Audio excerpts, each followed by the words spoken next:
If your Whirlpool electric range is not heating properly, causing uneven cooking, or the broil function simply isn't working, the broil element could be the culprit.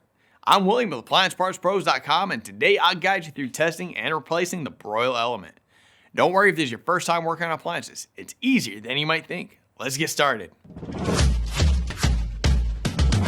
With over 2 million products in stock and the know-how to help you do it yourself, we are AppliancePartsPros.com. For today's work, we'll need a multimeter and a Phillips screwdriver. Also, please remember that safety comes first. Don't forget to unplug your electric range or turn the breaker off. Grab a Phillips screwdriver and remove the 2 screws securing the terminal block cover. Slide the cover down and off, then set it aside. Next, remove the Phillips screws from the back cover. You can leave one screw loosely in place in the slotted cutout to help hold the panel while removing the others. Once the remaining screws are out, lift the panel off and set it aside. Extreme care should be taken to avoid electric shock, which can cause serious injury. Do not attempt live voltage testing if you're uncomfortable using a multimeter around energized circuits. Plug the power cord back in. Set your multimeter to volts AC, which looks like a V with a squiggly line. With the oven set to broil, locate the wires directly at the broil element and test them for voltage. If there is 240 volts AC, the broil element has failed. If you do not read 240 volts AC, something else is causing your range to not heat. If you'd like to know more about how to use a multimeter, we've put together a comprehensive tutorial for you, so check out the link in the description. Since we found the broil element has failed, let's replace it. Start by turning off the oven and unplugging the power cord.